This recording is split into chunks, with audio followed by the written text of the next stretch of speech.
Mesdames et messieurs, bonjour et bienvenue sur Iridium. Aujourd'hui, nous allons parler des éclipses lunaires. C'est parti. Une éclipse lunaire est une éclipse se produisant à chaque fois que la Lune se trouve dans l'ombre de la Terre. D'un point de vue lunaire, il s'agit d'une occultation du Soleil par la Terre. Cela se produit uniquement lorsque la Lune est éclairée et quand le Soleil, la Terre et la Lune sont alignés ou proches de l'autre. Le type de la taille d'une éclipse lunaire dépend de la position relative de la Lune par rapport aux nœuds orbitaux. Une éclipse lunaire se produit lorsque l'ombre de la Terre se projette sur la Lune. Deux conditions sont requises pour que cela arrive. D'abord, la Lune doit être pleine, c'est-à-dire par rapport au Soleil, elle doit se trouver juste derrière la Terre. Toutefois, comme le plan orbital de la Lune est incliné de 5% par rapport au plan orbital de la Terre, la plupart des pleines lunes se produisent quand la Lune est au nord ou au sud de l'ombre de la Terre. Ensuite, une deuxième condition pour qu'une éclipse lunaire advienne est que la Lune doit être à proximité d'un des deux points d'intersection de son orbite avec l'écliptique. Ces deux points noyaux sont appelés respectivement nœud ascendant lunaire et nœud descendant lunaire. Chaque année, il y a au moins une ou deux éclipses lunaires. L'ombre terrestre peut être décomposée en deux parties distinctes, l'ombre et la pénombre. Dans l'ombre, il n'y a pas de rayonnement solaire direct. Toutefois, du fait de l'importance du diamètre angulaire du Soleil, l'éclairement solaire est partiellement arrêté dans la partie externe de l'ombre terrestre, que l'on nomme pénombre. Alors voici les phases d'une éclipse lunaire. Donc ces phases ont été prises en photo lors de l'éclipse lunaire du 3 mars 2017. Et sachez que à chaque fois en début d'année, je ferai un genre d'agenda des événements, des éclipses qui arriveront cette année. Donc voilà, on peut reprendre la suite. Une éclipse pénombrale se produit quand la Lune traverse la pénombre de la Terre. La pénombre ne provoque aucun obscurcissement notable à la surface de la Lune. Pourtant, certaines personnes affirment qu'elle jaunit un peu. Certaines éclipses pénombrales sont totales, durant lesquelles la Lune se trouve entièrement dans la zone de pénombre de la Terre.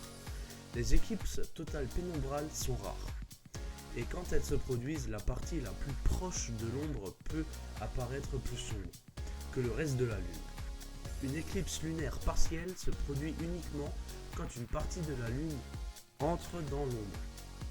Quand la Lune traverse complètement l'ombre terrestre, on peut observer une éclipse lunaire totale. La vitesse de la tonalité peut durer jusqu'à près de 107 minutes, un peu plus d'1h45 minutes. Néanmoins, la durée totale entre le premier et le dernier contact de la Lune avec l'ombre est beaucoup plus longue, jusqu'à 6 heures. La plus longue éclipse lunaire sur la période allant de 1000 avant Jésus-Christ à 3000 après Jésus-Christ aura eu une durée de 1h47 minutes 14 secondes et eut lieu le 31 mai 318. La distance relative de la Lune et de la Terre durant une éclipse peut affecter la durée d'une éclipse, en particulier quand la Lune est son apogée, c'est-à-dire le point le plus éloigné par rapport à la Terre sur son orbite. Sa vitesse orbitale est plus lente. Le diamètre de l'ombre ne décroît pas plus avec la distance. Ainsi, une Lune totalement éclipsée se produit près de l'apogée, prolongera la durée de la totalité. Une éclipse totale se produit quand 100% du globe lunaire est plongé durant un laps de temps dans le cône de l'ombre de la Terre. La Lune prend alors des teintes cuivrées, plus ou moins sombres selon l'alignement Soleil-Terre-Lune. Le 26 juin 2019, il se produira une éclipse totale centrale, c'est-à-dire que le Soleil, la Terre et la Lune seront parfaitement alignés. Ce phénomène n'arrive qu'une fois par siècle en moyenne. Donc soyez contents, ce siècle-là, vous pouvez voir une éclipse entièrement alignée et totale. À la différence d'une éclipse solaire, les éclipses lunaires sont inoffensifs à observer à l'œil nu.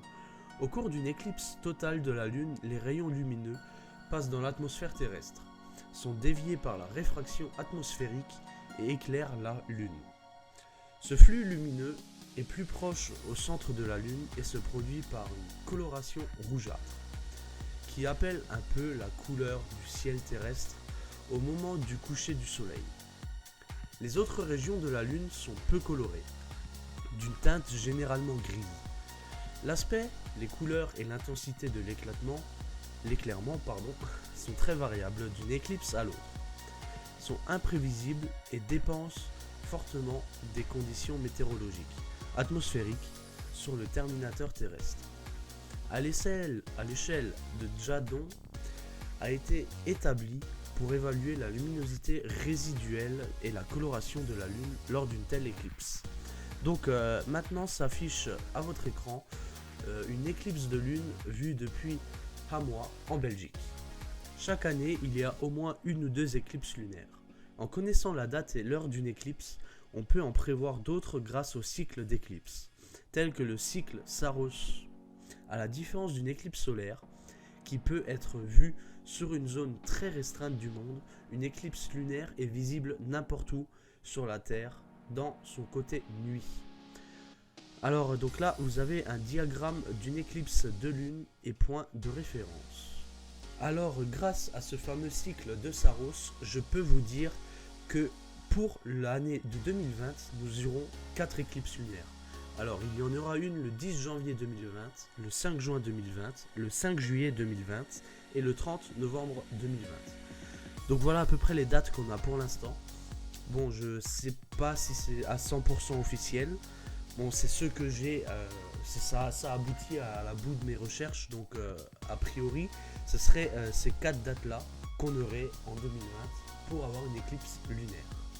Bon, alors moi je vais vous laisser ici, mais ne partez pas tout de suite. À la toute fin de la vidéo, je vais vous mettre une vidéo d'une éclipse lunaire totale en accéléré le 15 août 2011, vue d'Athènes.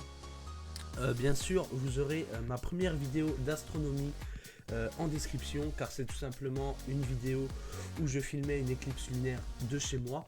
Bon, spoiler, la qualité n'est pas ouf, hein, j'avais un caméscope de merde. En tout cas, j'espère que cette vidéo vous aura plu. N'hésitez pas à liker, à commenter, à vous abonner et regarder cette belle éclipse. Peace!